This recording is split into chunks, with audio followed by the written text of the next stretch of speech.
Gue berpikir kangen deh, itu udah ngebet banget ya. Tapi sampai 3,5 tahun ini. enggak, itu sekali doang gue pergi ke Kalimantan, sisanya dia yang bucin sama gue. Jadi kita itu saling, makanya gue nanya nih Pak, gimana kalau cinta nggak ada logikanya itu kalau sama-sama gitu, gue juga dia juga, jadi kan nggak bertepuk sebelah tangan. Jadi itu yang buat kita itu awet juga. Ini gue ya.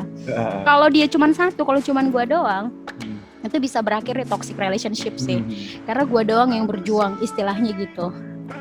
Ini gue ya pengalaman gue. Tapi karena kita sama-sama bucin, itu bisa buat hubungan kita agak sedikit awet. Agak sedikit jatuhan. Maksud gue awet. Ada tagline keluarganya bucin family. Sama-sama berjuang ya kan. Kangen dikit Jakarta Palangkaraya ya kan. Nanti Singapura guys, #bucin family. Nah, makanya gue mau tanya nih Kak sama lu lah, menurut lu lah mungkin ya. Kalau gitu gimana? Itu bisa dibilang bucin yang terkendali atau gimana tuh? Terkendali kok, tahu kosnya kan, tahu harga tiketnya kan. Lu harus naik pesawat apa tambah. Cuman berapa hari Pak? Senin gue udah masuk kerja lagi. Sebenarnya gue capek banget sih itu ya flightnya kan. Terus Senin gue udah masuk kerja lagi. Terus ini nggak ada yang tahu sih soal ini. Terus gue ngomong ini di YouTube ya nggak apa-apa lah ya. Karena gue udah keluar dari tempat kerja gue sebelumnya. Masa-masa itu juga gitu. Jadi kayak ya udah nggak apa-apa lah gitu. Tapi segitunya. Segitu berjuangnya ya. Gitu berjuangnya. Nggak sedikit dong, nggak cuma keluar kocek 10.000 15.000 say. Bener. Lebih kan. Bener gitu kan. Terus aduh. Tapi syukurnya tindakan ini bukan cuma gue yang ngelakuin sih Pak. Jadi kalaupun mungkin ada orang yang menilai ini adalah tindakan bucin, gue pikir ya whatever gitu orang bilang itu seperti itu. Karena ini adalah salah satu bentuk pengorbanan satu sama lain gitu, karena dia juga melakukan hal yang sama gitu kan. Jadi mungkin dong gue selalu minta dia buat datang ke Jakarta gitu kan, kadang-kadang harus bergantian juga kan. Masa dia terus yang ngabisin uangnya buat kesini ya, sometimes I have to spend my money too gitu kan. Jadi gue harus simpen juga untuk kayak gitu. Padahal itu uang terakhir nggak itu? Iya kan, itu pasti uang terakhir. Jangan diomongin gitu ya. Ini juga mungkin jadi relatable buat teman-teman yang lain yang mungkin kayak gini. Misalnya demi membahagiakan pasangan lo ngajak ke sebuah kafenya agak high cost gitu, maksudnya yang view-nya oke. Let's say kalau di sini tuh bawa ke Eskala gitu, cafe Eskala atau kemana gitu ya. Pasti itu duit tuh nggak yang turun dari langit kan, mungkin dia cuma 350.000 gitu atau mungkin 250, tapi karena saking pengen gue sebagian pasangan gue nih, terus kayak gue kasih duit ini buat traktir gitu kan misalnya, se-effort itu gitu loh, apalagi pergi ke Jakarta Palangkaraya. Tapi gini Pak, jadi gue berani cerita ini karena mungkin kondisi gue saat itu gue sudah bekerja gitu ya.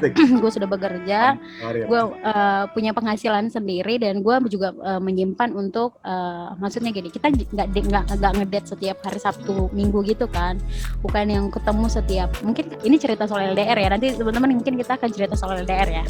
Tapi kan kalau orang LDR kan nggak ngabisin uang di pacaran setiap Sabtu Minggu kayak orang-orang kan. Kayak orang sukses ya, malam minggu mulu. Bener, gue nggak pernah malam mingguan, Fa, beneran. Jadi mungkin uang yang harusnya untuk kita buat ngedate setiap itu ke save-nya jadi untuk ke hal yang kalau mau ketemu kayak gitu kan, harus simpannya di situ. Mungkin buat teman-teman yang sekarang lagi dalam hubungan gitu terus ngerasa dikata bucin, terus lo bucin banget, intinya sih mengasihi pasangan itu boleh sih, tapi kalau membuat dia jadi prioritas hidup kita dan mengesampingkan kehidupan pribadi kita, itu juga kan hal yang nggak baik gitu ya nggak sih Fah? Makanya mungkin orang memberikan stigma bucin itu nggak baik kalau pada akhirnya kayak Alfa bilang tadi, kita nggak tahu porsi kita, ya kan? Kita udah tahu nggak punya duit terus maksain buat yang penting dia happy gitu kan, tapi kita nggak happy, lu udah tahu nggak punya duit gitu kan. Ini cerita gitu. Cerita pribadi lagi. Ya kan diselip-selipin lah curhat-curhat pribadi, pengalaman-pengalaman pribadi gitu. Ya pada akhirnya kita berpikir bahwa bucin itu tuh kalau mungkin dari definisi kita tuh mungkin kurang pakai logika dalam hal membahagiakan seseorang gitu ya. Kadang saking kita effortnya tuh saking kita memberikan seluruh kehidupan kita tanpa tahu batasannya sampai di mana gitu. Benar. Buat dia, tapi buat diri lo sendiri tuh ya gue berkorban, tapi pengorbanannya tuh yang gitu banget gitu. Benar, karena kalau berlebihan kan nggak baik ya, maksudnya segala sesuatu yang berlebihan itu kan tidak baik. Bukan berarti, tapi kan kalau mencintai berlebihan nggak apa-apa kata orang. Menurut aku kayak harus tetap ada batasannya, batasan logikanya kita secara pribadi dan melihat kesanggupannya kita sih. Sanggupannya sampai mana gitu. Bener. Terus paling sering nih terjadi, mungkin itu tadi kan cerita gue kan hal besar yang biasa dilakukan oleh pasangan, tapi kan kadang-kadang ada yang sebenarnya gue nggak ready nih, contohnya laki-laki dan perempuan lah melakukan sesuatu gitu ya, kayak sebenarnya sebagai perempuan kan kita nggak mau gitu kan, kayak contoh mungkin laki-lakinya ngajak kemana, kita perempuan nggak mau gitu, kita aku nggak mau, terus laki-lakinya ayolah katanya kamu sayang sama aku gitu, akhirnya kita bahasanya gimana ya Bun ya, biasanya kayak apa gitu kan. Nggak bisa ya. Maksudnya akhirnya kan salah satu pasangan sebenarnya tidak mengingini hal itu, tapi akhirnya dia melakukannya karena dia, makanya mungkin dikatakan budak gitu kan, budak dalam arti melakukan apapun yang diinginkan oleh tuannya, ya kan. Kalau sampai salah satu di antara pasangan jadi tuan gitu kan nggak baik ya, makanya kan pasangan itu kan harus jadi rekan, bukan salah satu jadi tuan terus satu jadi budak. Ini siap nikah nih. Yes. Gimana udah ini belum? Ya udah ready to marry gitu udah ya. Udah ready belum? Buat Anda. Iya nggak sih, Pak? Habis ulang tahun kemarin deh. Pacarmu habis ulang tahun tuh. Iya bener, ya ampun, video ini untuk kamu. Tak undang sekarang. Beda bahasan lagi ya kan, ntar tak undang. Nanti ya, kapan-kapan ya kita undang bersama ya.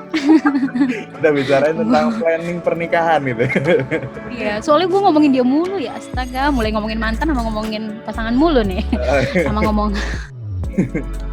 Tapi menarik sih ketika kita bicarain tentang bucin itu tuh jadi sesuatu yang emang in banget di tengah-tengah anak muda gitu ya.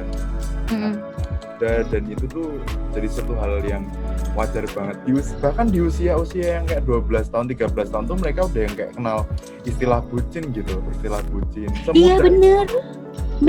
Itu kan umur segitu kan ada orang baru lulus SD atau masuk SMP gitu. Kayaknya bocil. Aku nggak ngejudge gitu ya juga. Mungkin sekarang anak-anak remaja sekarang lebih cepat pubernya dibandingkan zaman kita kali ya, Fa ya. Maksudnya kayak mereka itu udah lebih mengetahui istilah-istilah cinta, istilah bucin, ghosting dan sebagainya. Maksudnya hal-hal yang mungkin di zaman kita dulu kita belum tahu istilah itu, tapi mereka sekarang bahkan sudah dalam hubungan kan. Ada, kalau aku lihat media sosial ya, mereka bahkan sudah in relationship di umur segitu, dan kadang-kadang mungkin mereka jadi korban itu kan, bucin banget sama pacarnya karena mereka ngerasa mereka disayang gitu kan. Terus ketika orang merasa disayang kan dia merasa gue harus melakukan sesuatu untuk membuat lu tetap sayang sama gue gitu kan, tetap peduli sama gue, tetap memperhatikan gue.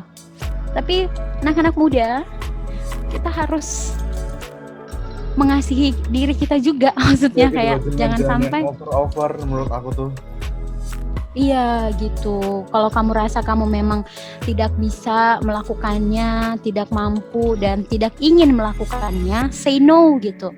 Dan kalau nanti gini loh Pak, kalau sesuatu itu terlalu berlebihan, salah satu terlalu menurut kepada pasangannya itu sampai akhirnya kayak istilah yang aku bilang tadi, satu jadi tuan, satu jadi budak, berakhir di toxic relationship, dan itu nggak sehat kan? Nggak sehat banget. Ya. Mungkin nanti kita bisa bahas nih tentang toxic relationship ya.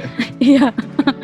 Gitu. Jadi bagaimana supaya hubungannya tetap sehat kan berarti sama-sama gitu. Yang satu juga harus saling gitu. Ya enggak sih?